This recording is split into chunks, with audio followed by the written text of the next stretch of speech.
소년들은 어른 되네. 얼마나 먼 바다 건너에 비둘기는 쉴 수 있나. 얼마나 긴 세월 흘러야 사람들은 자유 없나. 내 친구야, 모찌를 넣어 바람만이 아는 데들은. 음악 다큐 영화를 만든다는 친구의 편지를 받았다. 언젠가 장발과 미니스커트를 단속하는 뉴스 화면을 보다가 했던 그 친구의 말이 떠올랐다. 그때 사라진 건 뭘까?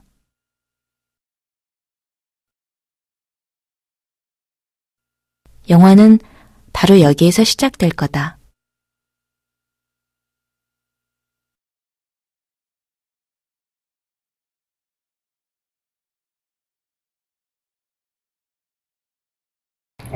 제가 성대모사를 하겠고요. 방금 전에 저희 보컬 그룹이 리사이트한 곡은 신중현과 김석갓의 봉우리라는 곡이고요.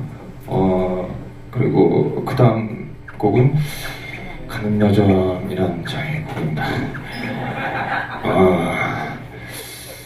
이번 곡은 제가 74년도에 녹음했던 엽전들 시절에, 신중현과 엽전들 시절의 곡 하나 하도록 할게요. 나는 몰라 하도록 하겠습니다.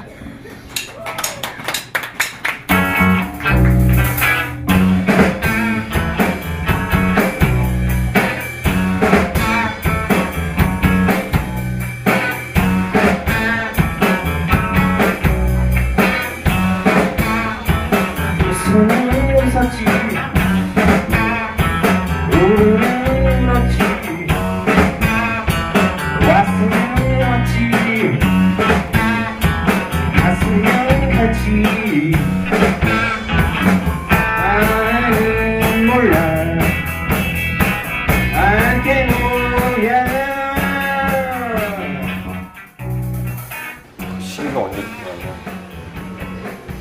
물론 기타도 지금 신중현과 엽전들 시절에 기타를 따라한 것이고, 그 당시 동영상도 보고 했을 때 신중현 선생님의 기타를 잡고 피킹을 하는 이렇게 폼이나, 그 다음에 기타를 여기서 이만큼까지 내렸나 아니면 여기쯤에 걸쳤나, 이것까지 다 한번 확인을 해보고요. 신장도 작으시고 체구도 작으시다. 근데 오죽하면 저도 그런 부분까지도 정말 담고 싶어가지고, 신중현 선생님 모든 것을 정말 담고 싶습니다.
사람이기 때문에 그 시대에 무슨 일이 있었는지 저는 잘 몰랐어요. 근데 막 책을 보고서는 너무 부러운 거예요, 그 시대가. 네, 저더러 뭔가 사이키델릭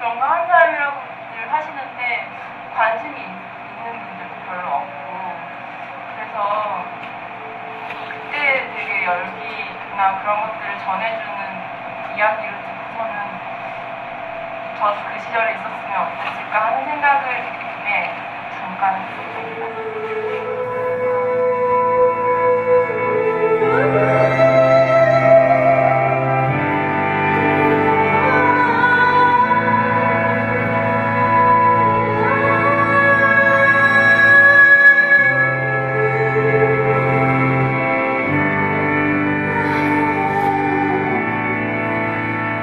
친구는 잘 아는 분에게서 이메일을 받았다고 내게도 보내주었다.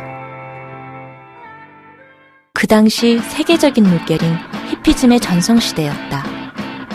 사이키 사운드와 해피 스모크의 적격인 음악들이 자유롭게 연주되었다. 토요일 오후, 생각해보라. 서울 장안의 남녀 고등학생들이 교복을 입고 모여드는 시민회관의 락 페스티벌을 긴 장발머리에 히피마크, 꽃무늬가 장식된 셔츠를 입고 부츠를 신은 밴드 멤버들. 그 형들은 정말 한마디로 멋쟁이들이었다. 락 음악을 좋아하는 그 락키드라고 하죠. 그런 사람들이 보면 참 환상을 가지고 있는 것 중에 하나가 그 60년대 말, 70년대 초 그때 뭐 어떤 미국의 우드스탁, 또 뭐 플라워 무브먼트 이런 거에 대해서 왜 우리나라에 그런 문화가 없을까 굉장히 부러운 그런 마음을 가지고 있는데 그 신조연 선생님 관련된 책 같은 거 뭐 인터뷰 이런 거 보다 보니까 옛날에 우리나라에도 있었더라고요. 그런 게 있었고 뭐 신조연 선생님이 뭐 그 자기 집에 히피들이 찾아와가지고 하도 냄새가 나서 뭐 고기 구워주고 목욕시켜줬던 뭐 그런 얘기도 막 있고.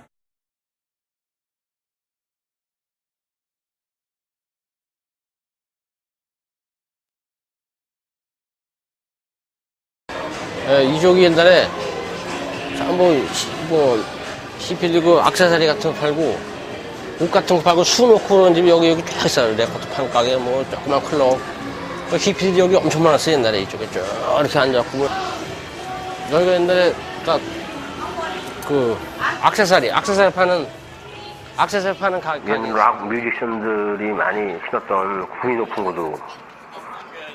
그거를 신고 뭐 아꾸는 청바지에 뭐 하나 길 가다가 넘어진 적도 있고 굽이 너무 높으니까 앞굽이 뭐 10cm, 뒷굽이 뭐 한 20cm 된 것 같아요. 그러면 거의 벽돌 한 장 높이의 구두를 락하는 뮤지션이면 다 거기 신고 다녔어요.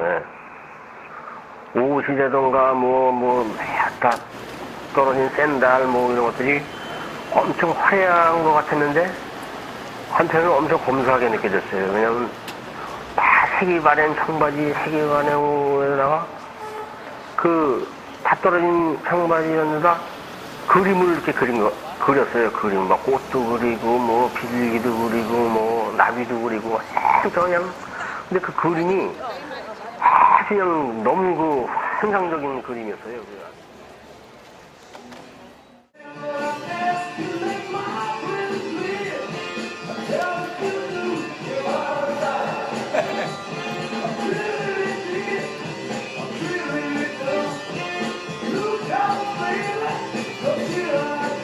저게 앙드레 킴 작품에 저게 우리가 이제 8군 무대가 이제 주 무대였다가 이제 일반 무대라는 데를 진출하는데 처음에는 이제 음악 감상실 같은 무대가 없어가지고 그러다가 드디어 이제 한국 일반 무대에도 락 그룹의 팬이 많이 생기고 그다음에 명동이라는 데가 이제 지금으로 말하면 이제 홍대 같이 그런 라이브 클럽이 많이 있었는데 우리가 그 당시에 뭐라 그러냐면 락밴드들의 성지다 거기는. 그래서 그 말이자면 거기를 진출하는 팀들은 소위 뭐 최고의 팀들이다 뭐 이런 얘기도 들을 정도로. 근데 이제 그런 클럽들 중에서도 오비스 캐빈이라는 데는 아주 특별했죠. 거기는 어느 정도였냐면 이제 클럽 자체가 우선 굉장히 컸어요. 그래서 많은 사람이 들어올 수 있는 그런 거와 그다음에 그 조명은 방송국에서 와서 그걸 보고 배워갈 정도로의 그 엄청난 조명 시스템을 가지고 있었어요. 말하자면 우리가 그때 주로 연주했던 이제 사이키델릭 같은 사운드들을 아주 완벽하게 소화할 수 있는 조명. 그다음에 무대가 아주 편안하면서도 아주 큰 무대가 돼가지고 그러자면 거기서 뭐 그냥 그 락밴드의 최고의 그런 보여줄 수 있는 모든 거를 음악뿐이 아니라 어떤 락밴드들의 열정적인 것 막 뛰고 뭐 돌을 눕고 뭐 그런 정말 엄청난 그 라이브 무대였죠. 그리고 그다음에 이제 되게 팬들이 그 젊은이들이 많이 모여들었는데 미국 장성들의 자식들이겠죠. 굉장히 많이 왔어요. 그래서 여기가 무슨 미국이냐 뭐 이런 정도로 외국 사람들도 많이 들어오고 그다음에 이제 그런 사람들이 모이다 보니까 그 한국 젊은이들도 그런 분위기 말하자면 우리가 연주할 때 그냥 막 소리가 막 터져 나오는 거예요. 이제 함성이 터져 나오고 그런 분위기가 이제 아주 우리로 하여금 더 좋은 연주, 더 좋은 음악을 하게끔 그리 많은 매니아들 말하자면 정말 멋있는 매니아들이 매일 저녁 꽉 찼어요. 그 정도로 정말 거기가 특별한 곳이었죠. 아주 특별한 곳이었습니다. 거기 가봤냐고 어머니께 여쭤보니까 어머니는 이남희를 좋아하셨대요. 이남희. 근데 아버지께서 옆에서 여보 이남희 그거 그렇게 하시는 거예요. 나중에 이남희 사진을 보니까 와 역시 대단하시는 그 자세가 보통 자세가 아니시더라고요. 기타에 꽃 그려져 있고 막 이런. 어머니께서 얘기하시기를 시민회관에서 그 당시에는 서울시 모든 중고생들이 다 거기 지금의 세종문화회관인 그곳에 가서 그런 공연을 즐기고 그랬다고 그러는데 지금 생각하면 세종문화회관에 그런 락이나 이런 실험적인 게 지금 올라가지가 않잖아요. 사실은 문화적으로 더 뭔가 좀 보수적이고 기존에 더 클래식 같은 것만 하지. 물론 그 이후로도 뭐 여러 대중 가수들이 쓰긴 했지만 그래서 인터넷으로 이런저런 걸 많이 찾아봤어요. 그 당시에 어떤 일이 벌어졌나. 근데 보니까 이거는 지금은 진짜 상상할 수도 없는 그런 일들이 벌어진 걸 보면 오히려 그 당시에 더 이런 문화나 이런 거에 더 열려있고 대중들의 안목이라 할까요?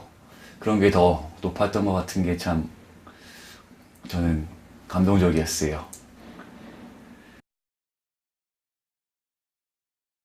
시민회관이 그 당시에도 꽤 컸어요. 그리고 아래 우층으로 돼 있었는데 우선 무대부터 좀 얘기를 하자면 왜 지금도 그런 무대가 없나 싶을 정도로 그때 그 무대는 최고였습니다. 특히 락밴드들한테는.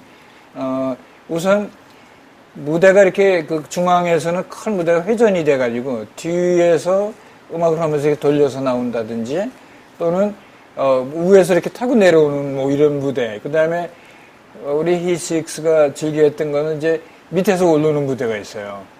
그러면 이제 히식스 하면서 소개를 하면은 함성이 터져 나오는데 히식스는 안 보이죠. 근데 음악이 그냥 강렬하게 나오니까 그때 우리가 막 올라오면서 강렬한 음악을 연주할 때 이제 머리가 조금씩 보이면 지금 말하자면 으악 소리들, 오빠 으악 이런 소리들이 그때 생긴 거예요. 탄생된 거예요, 우리나라에.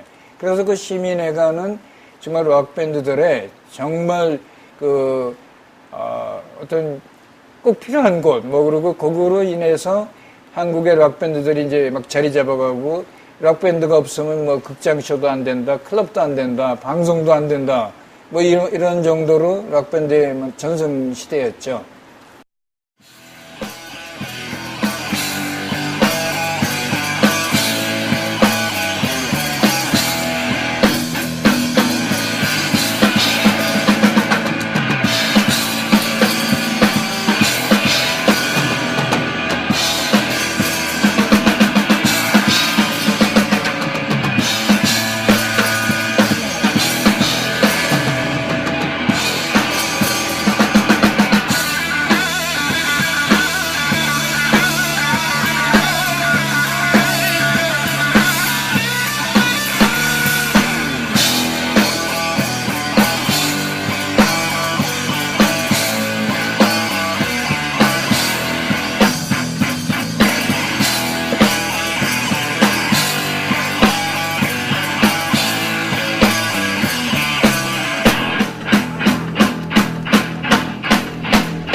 사이키델릭 음악의 가장 큰 특징이 비트의 반복에 있어요.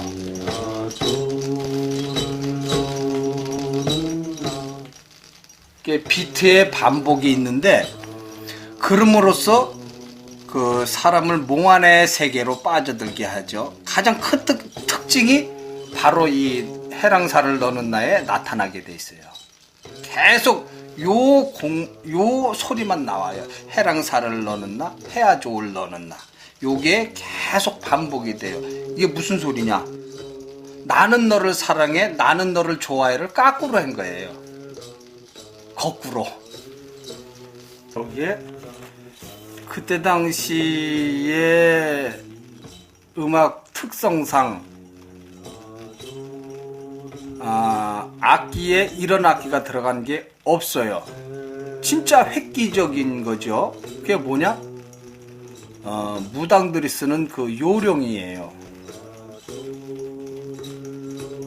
지금 들리시죠? 잘가락잘가락 하는 소리. 요게 무당들이 흔드는 요령이에요.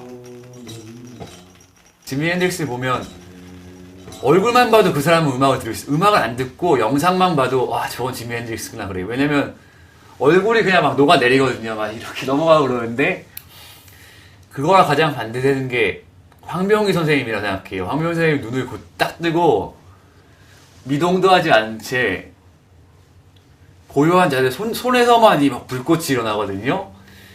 그래서 음악을 듣는 것도 취해서 물론 그렇게 감정에 듣는 사람이 빠져들 수도 있지만 맨정신에 굉장히 이성적인 상태에서도 들을 수 있다고 생각하고 음악을 하는 사람 입장에서도 뭔가 취해서 할 수도 있지만 아주 맨정신을 할 수도 있다고 생각하거든요. 저는 그래도 지미 핸드릭스랑 황병희 선생님 둘 다 사이키델릭인데 황병희 선생님 더 무서운 거예요. 눈 뜨고 하는 게 진짜 얼마나 무서워요. 그게 눈 뜨고 이렇게 한다는 거는 그건 더 진짜 저는 그게 요새 보니까 더 마음에 들고 아 그럴 수도 있겠구나 하는 생각이 들더라고요.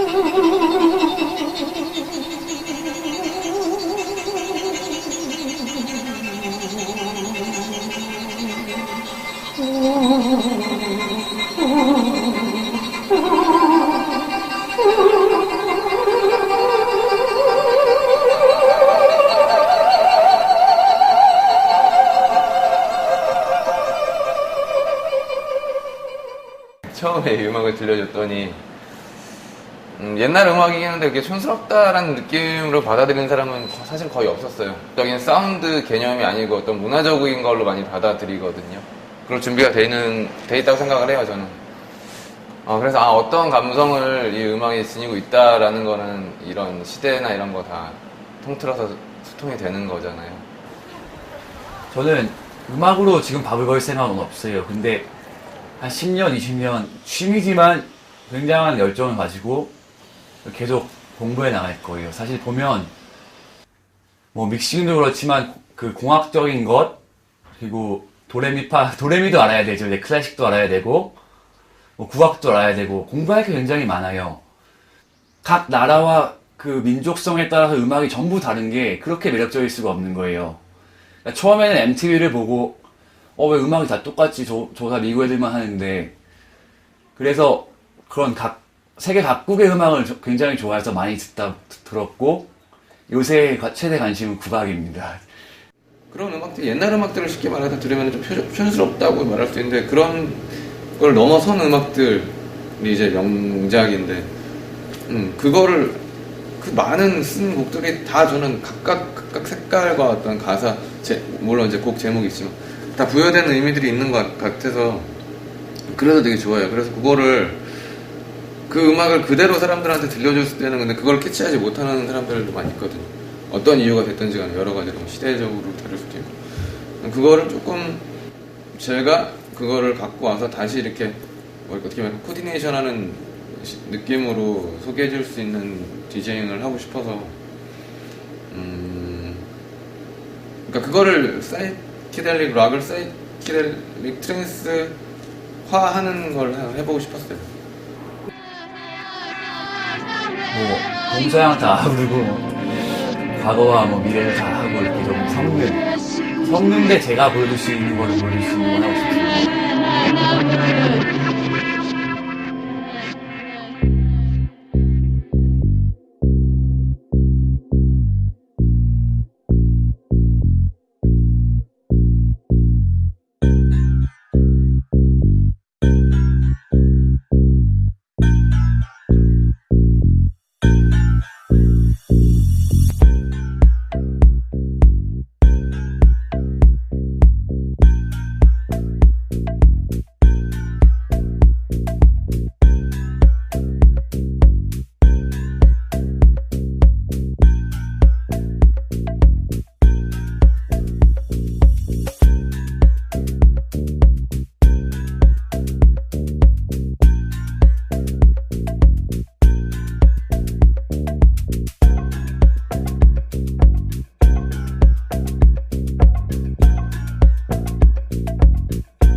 이제는 60년대 중반부터 들어왔어요, 락 음악.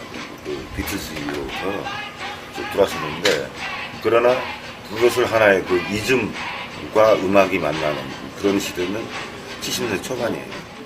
그 당시에 그 대학 다니던 청년들이 그 월남전이 아주 극도로 심화돼가지고 그 사람들이 많이 죽어나가고 그 회의하기 시작한 단계인데, 그때 당시에 그 티모시 교수가 그 강의를 시작을 해서 그 많은 젊은이들한테 공감을 얻었다고요. 근데 그게 한국까지 그 물결이 다가간 거죠.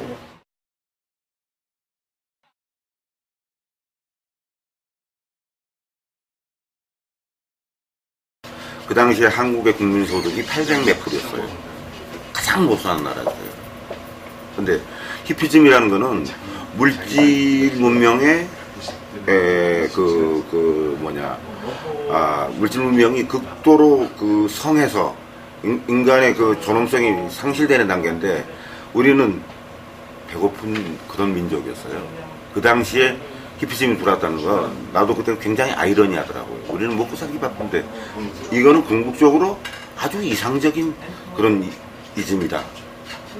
우리가 인간이 살아가는 모습은 이 모습이 옳지 않은 건가. 그래서 나는 단연히 선택했어요.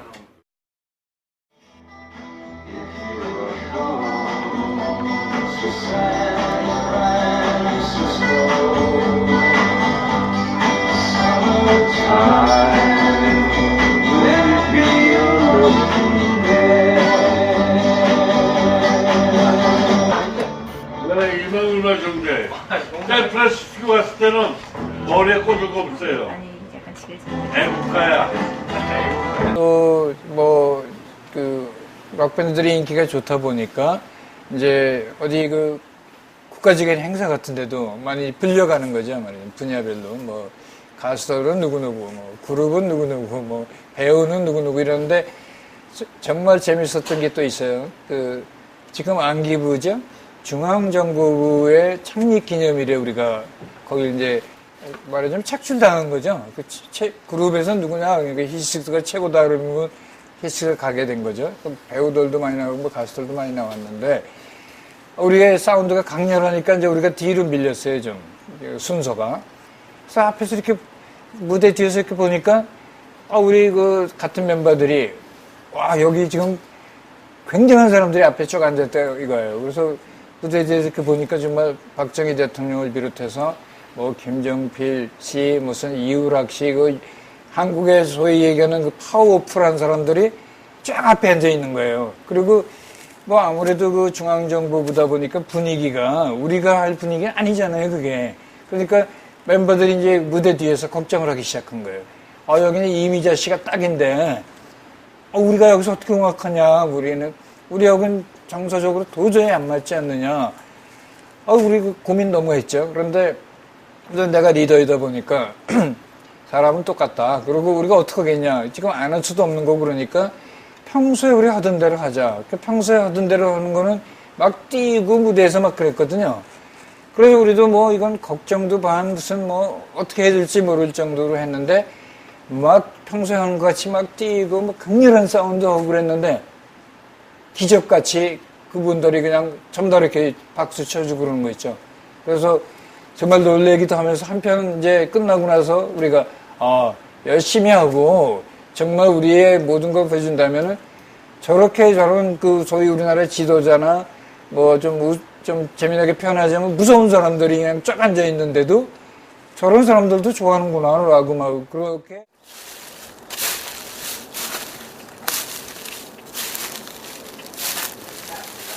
히피즘에 공감하는 사람들이 모이는 장소가 있었어요.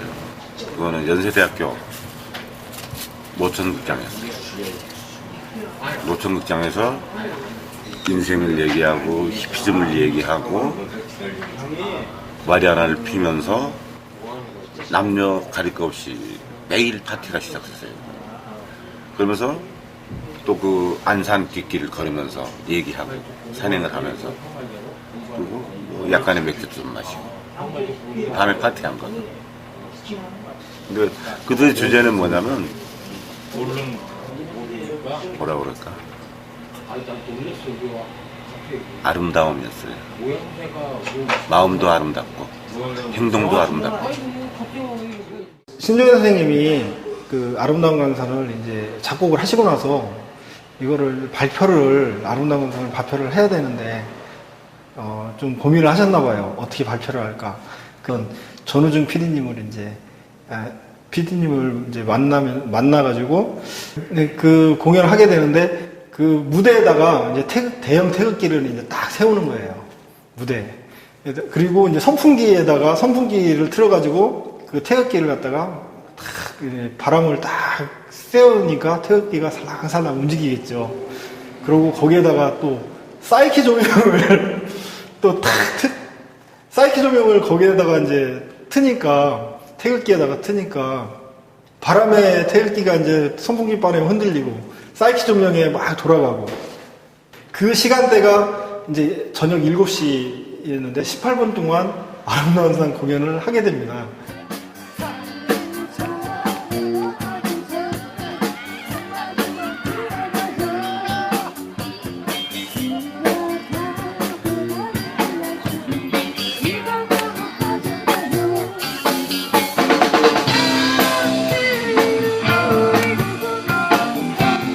약동하는 젊은의 강자 신중현과 그의 퀘스천스의 젊은 싹데릭한 그룹 사운드 순서가 되겠습니다.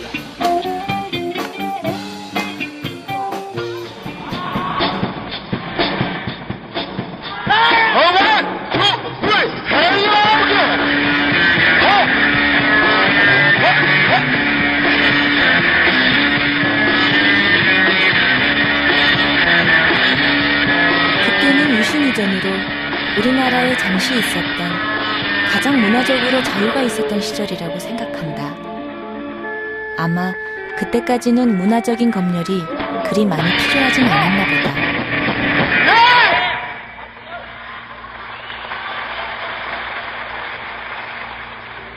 대단히 감사합니다. 여러분들에게 한국에서 처음 시도하는 사이키데릭 사운드 이나가다 답이다.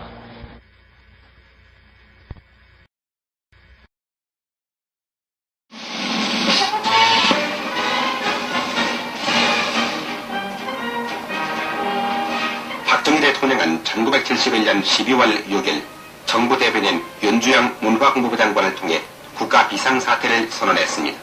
유신헌법이라는 것이 생겨가지고 좀 혼란스러운 시대로 이제 막 갑자기 변한 거죠. 그런데 어느 날 갑자기 대통령 담화문이 이제 나왔고 박 대통령은 최근 중공의 유엔 가입을 비롯한 모든 국제 정세의 급변과 이에 한반도에 미치는 영향 그리고 북한 괴뢰 남침 준비에 광분하고 있는 재양상들을 정부는 예의주시 검토해본 결과 사실은 우리가 굉장히 자유스럽게 그때까지 음악을 한 거거든요.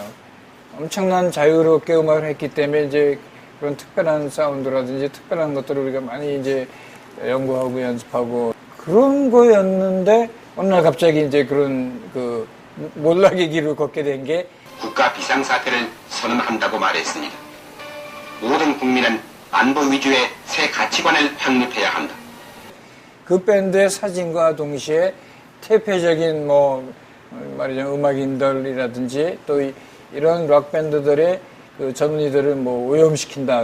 죄악의 경우 우리가 향유하고 있는 자유의 일부도 유보할 결의를 가져야 한다. 그러니까 음악을 할 수가 없잖아요. 머리만 길어도 잡아가고 락 밴드는 거의 다 무슨 대마초 핀 거로 시골 바꾸고 막 그리고 실제로 지명수배가 막 내리고 우리끼리도 연락이 안 될 정도로 갑자기 그러니까 그런 참 우리로서는 정말 받아들이기 힘든 왜냐하면 우리는 정말 음악이 좋아서 음악을 열심히 했고 또 우리나라 젊은이들하고 호흡을 맞아서 그런 자유로움을 그리고 젊은이들한테 희망을 자유라는 건 평화 자유를 우리는 부르짖었고 또 그런 것들이 젊은이들하고 공감했기 때문에 락밴드가 갑자기 이렇게 인기를 끌었던 거 아니겠어요? 그런데 어느 날 갑자기 이렇게 되다 보니까 당황스러운 정도가 아니라 절망스러운 거죠. 근데 LSD가 그 당시에는 불법이 아니었어요. 다들 하고 새로운 체험 세계라고 그럴까요? 거기서 많은 걸 느꼈게 되는 건데 나의 경우는 그래요. 그 히피즘에 대해서 무슨 마약 문화에서 받아들이는 건 아니고 그들의 이념과 철학 너무나 순수하고 인간한테 꼭 필요한 부분이라고 생각하기 때문에 나는 그 철학을 받아들였지 그들의 마약 문화까지는 받아들이지 않았다. 느닷없이 갑자기 그런 절망적인 상태가 돼버리니까 이거는 어떻게 할 줄을 모르는 거죠. 그런데 예나 지금이나 분명 한 가지는 음악하는 사람들은 마음이 예쁘고 착해요. 이건 틀림없거든요. 그런데 우리가 꼭 나쁜 인상을 받은 거예요. 말하자면 우리가 무슨 태폐의 원조, 태폐를 우리가 젊은이들한테 오염시킨다는 등 이런 분위기. 그러다 보니까 생각 자체가 너무 괴로웠죠, 아주. 그러니까 이게 음악을 못해서 괴로운 데다가 이거 엉뚱한 누명 쓰는 것 같은 기분. 정말 그 당시는 사실은 굉장히 암울했죠.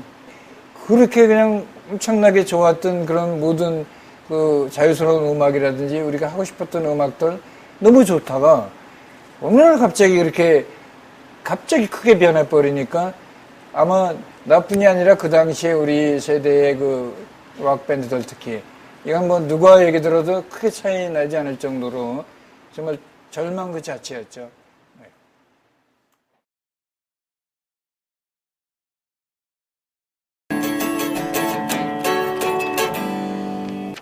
그 들꽃이 바람이 날리면서 탁 흔들리는데 나한테 무슨 얘기하는 것 같더라고.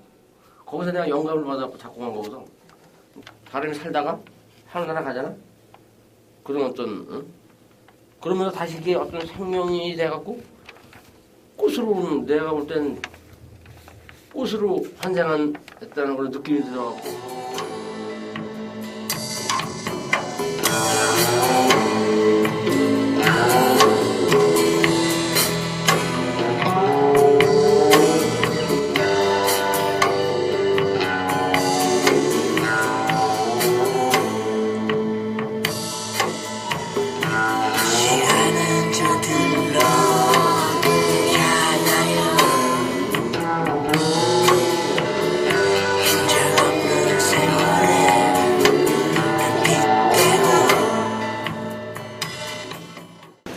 히피들이 즐겨 들었던 그런 음악을 너무너무 좋아했거든요. 그래서 지금도 그런 음악을 하고 있어요. 예를 들면 그 사랑하는 여인과 눈 내리는 언덕에서 슬프게 헤어졌다고 하자. 그러면 그 여우는 사랑하는 여인이 있는 게 아니라 그 눈 내리는 언덕에 있는 거죠. 그거를 이제 초감각적인 미세한 최첨단 이펙트나 증폭된 그 앰프 소리로서 소리를 만들어내는 거예요. 그러니까 사이키델릭, 그러니까 쉽게 얘기하면 내 마음에 비가 내려야 내 밖에서 내리는 비를 볼 수가 있는 거예요. 홍대 앞에 있으면서 계속 음악이나 어떤 문화적으로 접할 기회가 되게 많았었거든요. 근데 그 중에서 제가 좋아했던 건 그 당시엔 펑크였거든요. 그때 감성이 제일 맞았던 것 같아요. 좀 어리고 아직 뭔가 좀 어떻게 보면 지금보다도 더 좀 철이 없고 조금 더 날 것 같은 느낌이랑 너무 잘 맞아서 펑크락 항상 한창 빠져가지고 밴드 하면서 한 2년 정도 그쪽에 있다가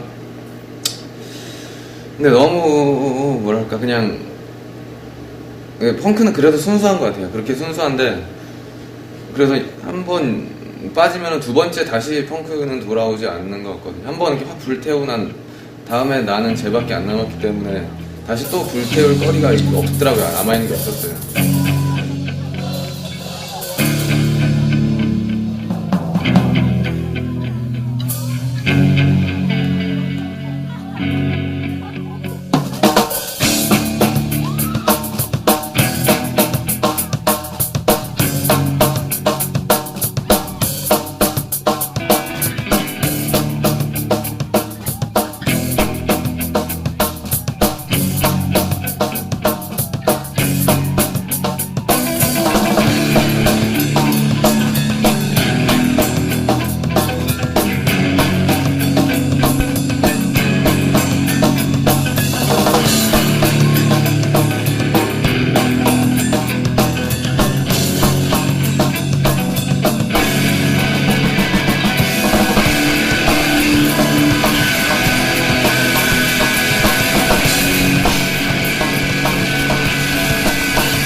비어져가지고 다른 걸 채우기 위해서 여행을 떠났었는데 그러다가 이제 접하게 된 게 저기 태국에는 쿠팡안이라는 섬에서 당시 2001년도쯤에 이제 레게 음악이랑 사이키델릭을 접하게 됐어요. 여행 갈 때만 해도 복장도 그냥 펑크 스타일이었어요. 머리도 뾰족뾰족하고 막 쇠 개목걸이 같은 거 차고 찡 박힌 거 막 들고 다녔는데 그러고 거기를 갔었거든요. 여행 갈 때는. 근데 그때부터 뭔가 다 바뀌었어요. 그냥 느낌도 감성적인 게 안에서 바뀌니까. 음악을 들으면서 마음을 가다듬고 하다 보니까 반복 학습의 효과를 얻은 거지요. 그럼으로써 음악을 듣지 않아도 그 마음을 다스리는 것을 배우게 됐어요. 그러다 보니까 지금도 뭐 크게 남들과 다툼이라든가 아니면 내 이익을 생각한다든가 라는 것이 그렇게 크게 강하지는 않아요.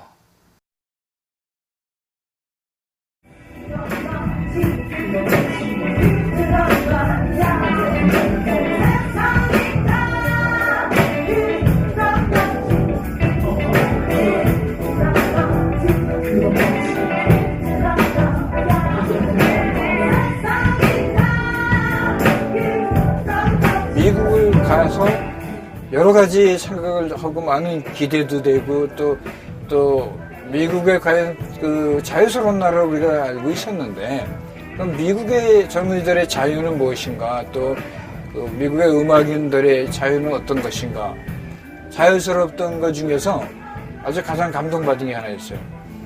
우리나라 뮤지션들은 여러 가지 음악을 합니다. 나부터도 잘하지 못하면서도 뭐 락이면 락, 팝이면 팝, 뭐 컨트리 웨스턴이다, 뭐 재즈다, 뭐다, 뭐 이것저것 다 하거든요. 근데 미국 뮤지션들은 자기가 추구하는 거를 늙어서도 락 밴드는 진바지 입고 자기들이 어렸을 때부터 한 그 사운드를 그대로 하더라고요. 그래서 거기서도 좀 엉뚱하지만 이게 진정한 뭐 자유가 아닌가, 자기가 추구하는 것만 할 수 있는 뭐 이런 것도 느꼈고.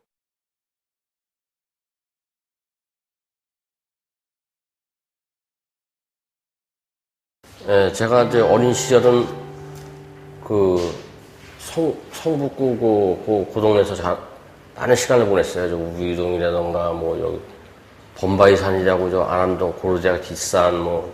어렸을 때 거기에는 왜 이렇게 그냥 수도 세알일 수 없는 나비들이 많았고, 하여튼 수도 세알일 수 없는 곤충, 뭐 시냇물, 뭐 꽃들이 너무나 많았어요. 그렇게 아주 정말 흐르는 냇물을 먹어도 깨끗했었고, 그런 환경 속에서 제가 자랐어요.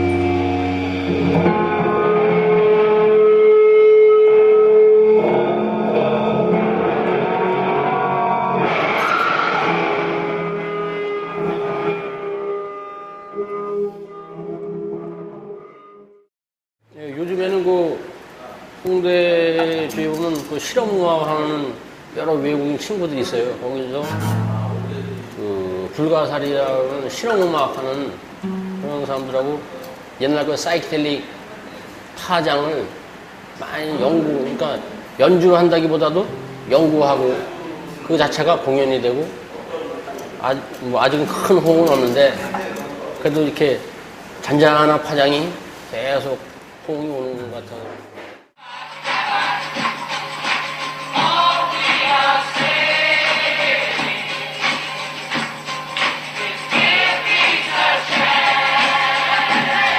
자유를 정말 누구든지 추구하고 누구든지 원했던 사람으로서 새로운 경험, 또 실제로 많은 모르는 사람들하고 이제 많이 이렇게 친구가 되고 그랬거든요.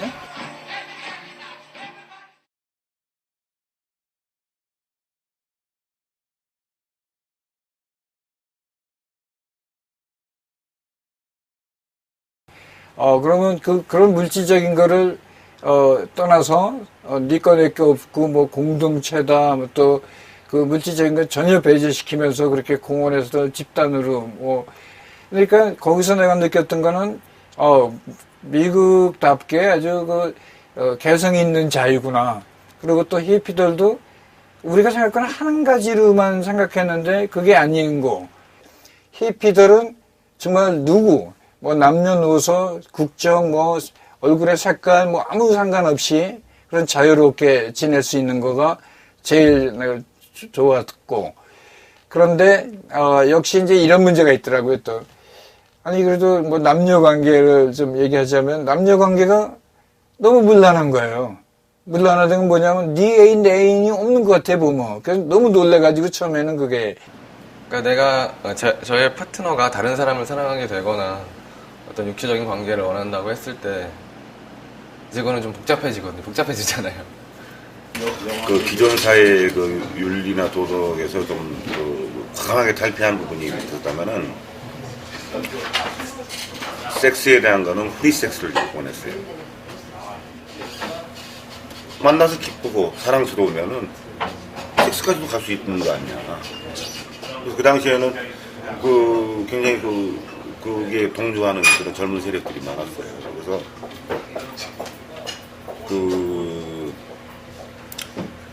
인간 관계에 있어서 특히 남녀 관계에서 너하고 나하고 만나서 관계가 형성됐다면은 둘이 더 행복해지고 더 자유수주려고 만났던 건데 오히려 어떤 제약에 갇혀가지고 더 속박을 받는 거예요. 우리는 이거는 인간으로서 우리 현세에 살아가는 사람들이 이건 한번 생각해 봐야 된다. 그래서 프리섹스를 많이 주창했어요. 그리고 실제 시도도 많이 했었어요. 그 당시에. 그러니까 인간관계는 소유가 아니다. 만남이다. 보통 딱 프리섹스란 말을 떠올릴 때 사람들이 하는 얘기가 이제 뭐 암호하거나 뭔가 자유롭게 섹스를 하는 거야 라는 이미지를 그런 느낌으로 해석을 하네. 저는 그걸 뒤집어야 된다고 생각하거든요. 자유롭게 섹스라는 게 아니고 섹스로부터 자유로워지는 게 프리섹스의 뜻이 아닐까라고 저는 해석을 해요. 그런데 그게 과연 히피 사상인가는 뭐 아직도 잘 모르겠지만 해외에서 유학하다가 돌아오는 해외파 그 다음에 국내에서 히피즘의 그 홍조에서 같이 공감하는 세대. 거기에는 뭐 남자도 있고 여자도 있고 여자들도 꽤 많았어요. 여자들도 그들의 의식을 보면은 기존의 뭐 남녀 관계에서 있어서의 그런 고정적인 개념이 아니고 정말 자유인으로서 자기가 자기 인생을 선택할 수 있는 권리. 그리고 그들은 누구한테도 구애받지 않고 만약에 어떤 인간과의 관계에서 만남에서 뭐 섹스의 과정까지 간다고 해도 뭐 그들이 누가 원해서 누가 종용해서 하는 것이 아니고 자기 스스로 판단해서 자기하고 가깝다고 느껴졌을 때는 공감하는 차원에서 진행했으니까 굉장히 그 사고방식이 자유스러웠죠. 그러니까 사랑이 가장 중요하다고 생각을 해요. 언제나 사랑은. 근데 사랑하기 때문에 섹스를 한다든지 이런 전제들은 다 필요가 없다고 보거든요. 저는.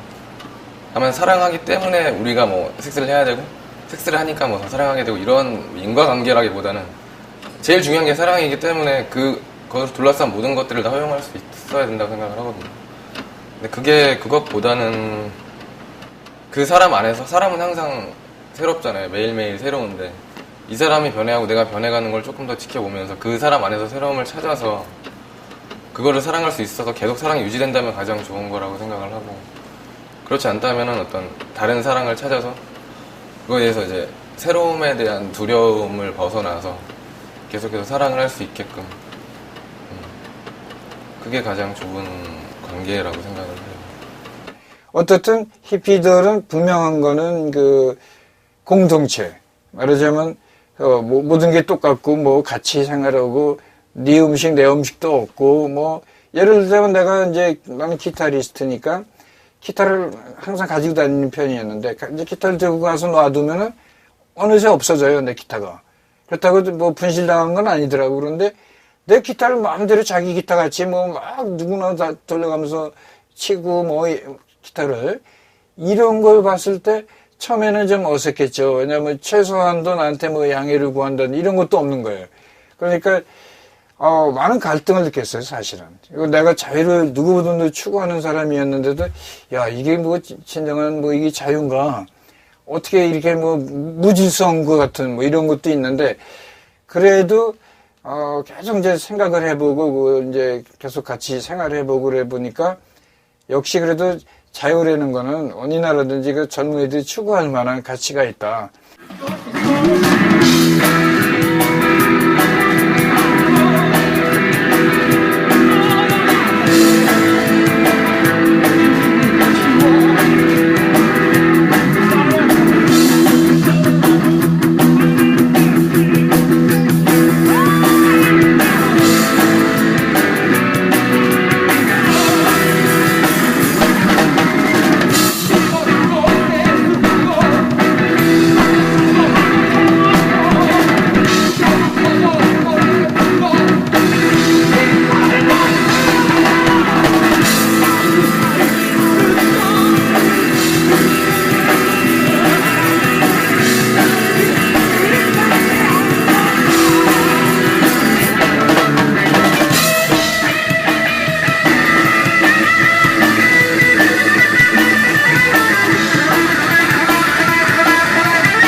같은 걸 많이 상상을 해봤는데 뭐 간접적으로는 경험을 해봤거든요. 이렇게 다녀온 사람들이나 얘기도 들어보고. 근데 그게 3대를 못 간다고 하더라고요. 이게.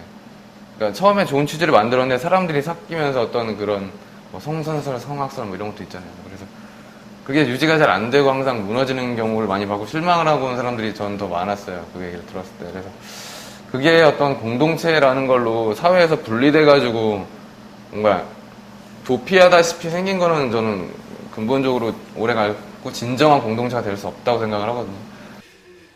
히피 얘기하기 전에 그 히피에 대한 정의를 잘 해야 될 것 같아요. 왜냐면 60년대 히피는 미국 물질사회가 싫어서 그걸 나온 도망자지 어떤 뭔가 자기가 추구하는 거를 평생 갈고 닦는 그런 자유인은 아니라고 생각하거든요. 제가 여행지에서 만난 사람들은 대부분 뭐 기자라던가 기업가 아니면 무슨 여러 가지 직업을 가지고 있는데 잠시 이렇게 벗어나는 거지, 뭔가 더 재충전을 하기 위해서 벗어나는 거지, 아예 뭐 부모 자식 내팽겨치고 이렇게 도망 나온 사람은 보지 못했어요. 그 공동체 사회를 한번 형성해보고자 하는 그 의욕이 발생했지 않겠어요? 그러다 보면은 이제 이 전체 사회를 변화시킨다는 거는 아주 힘든 얘기고, 그렇다면은 우리들만의 공동체를 하나 마련하는 게 좋겠다. 그런 취지에서 이제 발상이 나온 게 섬이었어요. 섬, 아일랜드. 우리들의 이상적인 공동체를 구상하는 그 장소로서 섬이 가장 좋다는 생각을 하게 됐죠. 그래서 실제로 섬도 그 남도 쪽으로 많이 돌아다녀서 보기도 하고, 우리는 어차피 이 사회에 살고 있고 사회의 일원이니까 우리가 부정한다고 그래서 우리가 다수가 아니고 소수인 이상은 그 사회 질서에 따라가야 되잖아요. 그럼 이 사회의 이런 현재 기존의 체제에서 우리는 어떻게 생존할 것인가에 대한 것, 그런 생각하게 됐죠. 어찌됐건 자기가 속해 있는 사회를 완전 등지고 나는 자연 속으로 들어간다, 그런 사람은 없었어요. 제가 만난 사람 중엔. 그런데 그 사람들은 오히려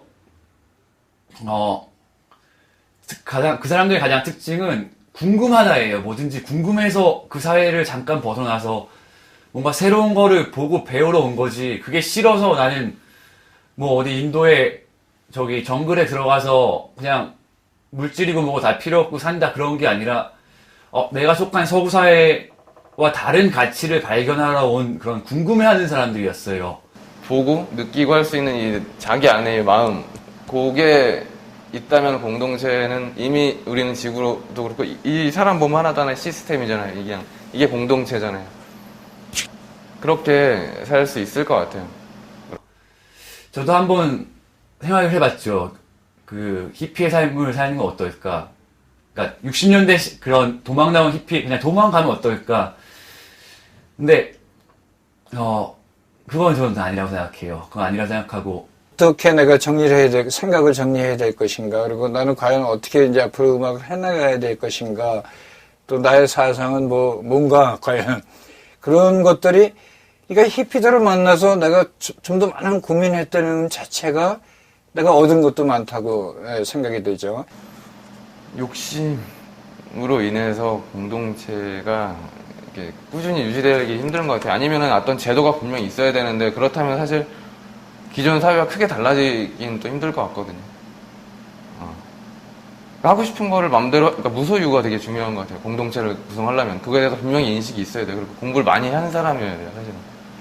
무소유라는 걸 정말 알려면, 그건 어린아이가 같이 무소유랑 많이 다르기 때문에 그럼 절같이 될 수도 있고. 근데 히피들이 사실 스님은 아니니까 어쨌든 어떤 이상적인 걸 쫓지만. 제가 좋아하는 것 중에 가장 좋아하는 데는 히말라야예요. 산인데 히말라야를 제일 좋아하는데, 그게 그 이유 중에 하나가 아침, 점심, 저녁으로 산이 매번 변해요. 그리고 계속 어디론가 가야 되고, 그 트레킹이란 걸 하다 보면 계속 어딘가를 가야 돼요.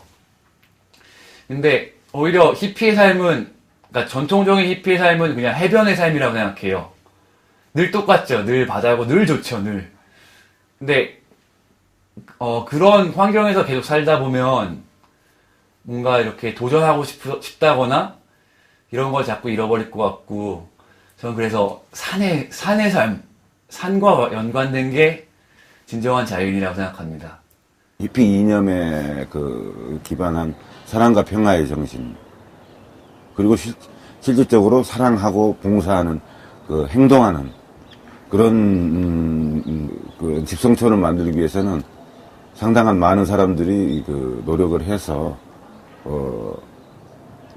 우리가 실천에 옮기는 그런 단계에 지금 남아 있는 거예요. 우리가 처해진 입장이.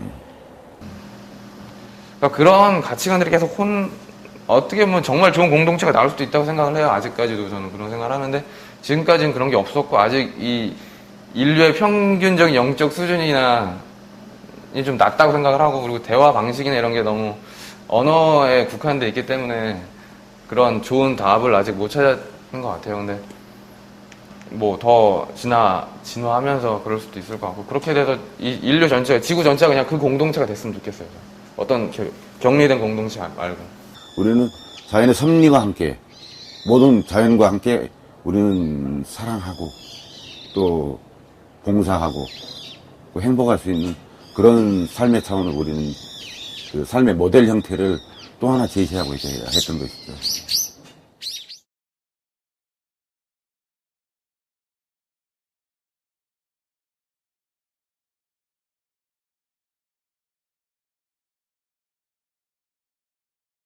형들이 모이면 술 마시며 밤새도록 하던 얘기 되풀이해도 실증이 나질 않는데,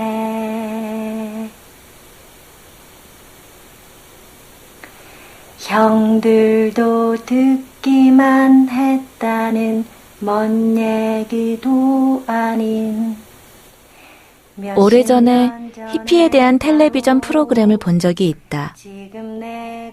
그 프로그램에서는 지구상에서 가장 아름다운 문화혁명이라며 얘기를 시작했는데 마지막에 그러나 실패한이라며 끝을 냈었다. 실패한. 꿈도 실패할 수가 있을까? 머리에 꽃을 꽂았다고, 머리에 비둘기 날고, 사람들이 머리에 꽃을, 그건 정말 멋진 얘기야.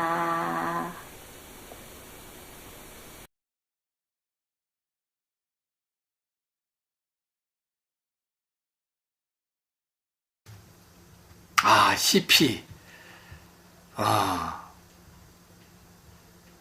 영원한 로망이지요?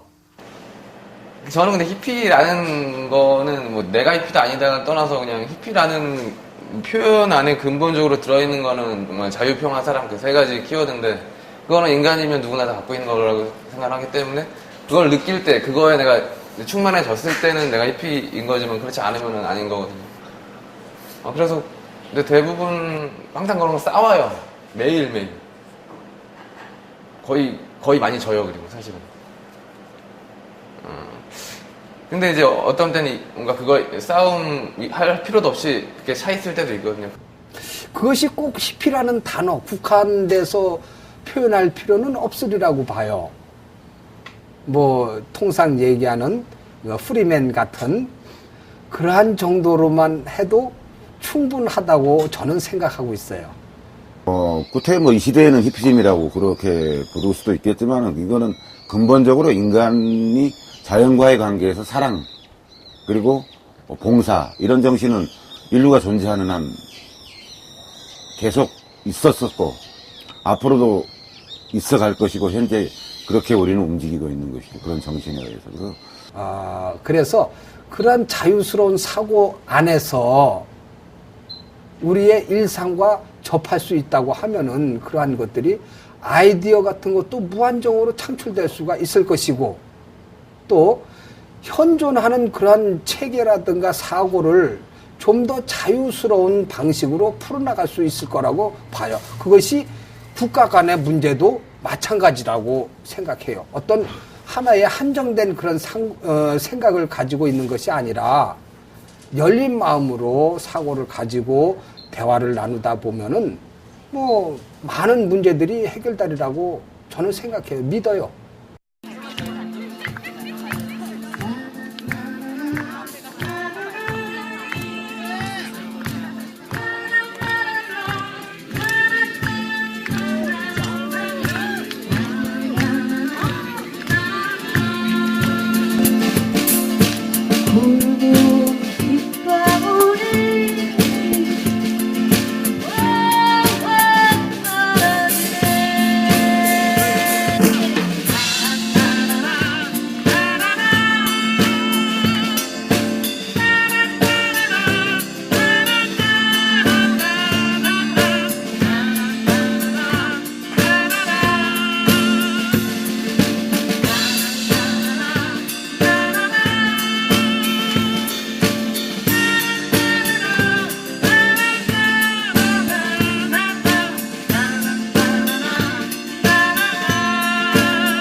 모든 분들 마음껏 즐기시는데 여기 즐기시는 만큼 고생한 사람들이 있어요. 박수 한번 쳐주세요. 그분들.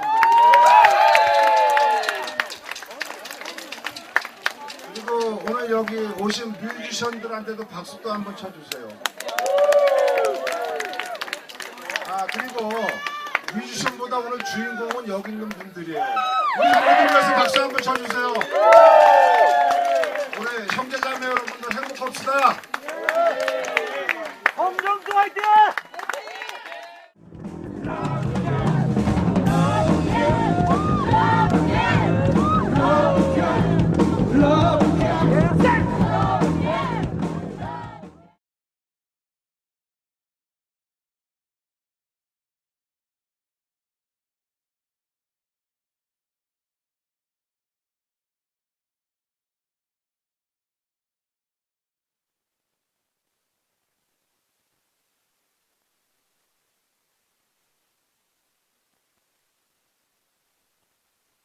왜 직접 경험하지 않은 이미 지나간 시간에 대한 영화를 만들려고 하는지 궁금해하는 사람이 있다. 자기가 경험하지 않은 시간을 그리워할 수도 있을까? 아무튼 나는 그리움 때문이라고 대답했다. 그런데 내 그리움은 앞을 바라보고 있어서 나는 오히려 내가 미래를 다루는 영화를 만들고 있다는 착각이 들 때가 있다. 친구는 아주 오래전부터 같은 꿈을 자주 꾼다고 했다. 나무와 꽃이 둘러싼 마을이 있고 마을 한가운데 있는 넓은 광장 주변에 비슷비슷한 크기의 다양한 모양의 집들이 보인다. 사람들은 각자 일을 하다가 마을 광장에 모여든다.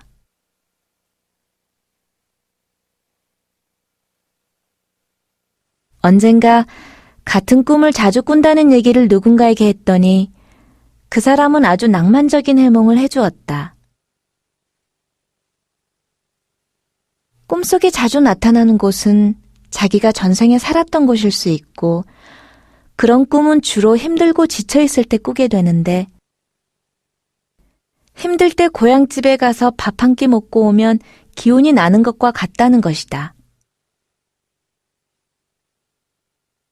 다큐멘터리를 만들면서 친구는 한 번도 그 꿈을 꾸지 않았다고 한다.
이 소식 근심이었네. 자욱한 한개비 어두운 한날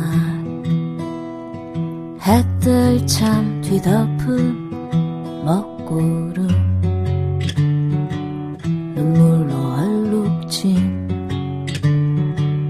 우리의 사랑.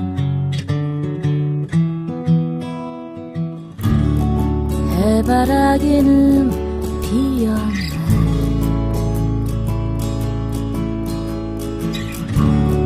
해바라기는 피었네.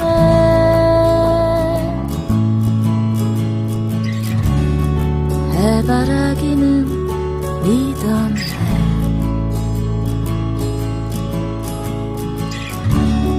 해바라기는 믿었네. 비 오는 날에도 해바라기는 고개를 들어 구름 넘어 눈부신 태양. 비 오는 날에도 해바라기는 고개를 들어 구름 넘어 화창한 새날.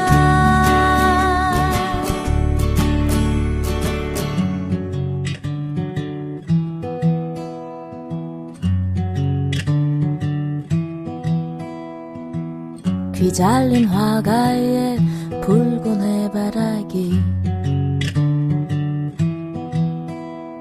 산골짝 외딴지 해바라기야. Because of the people, because of the music, and just because everything is good. Everybody is loving each other, hugging, kissing, just together, gathering. It's very good. 우연성? 주사위 굴렸을 때 주사위를 굴렸는데 7이 나온 기분? 그런 기분. 행운? 모든 게 다 행운이었던 것 같아요. 텐트 이 자리 잡은 것부터 해서 음식들, 도와주는 사람들, 그러니까 바라는 일들이 요구하지 않아도 알아서 딱딱딱 일어나니까 기적들이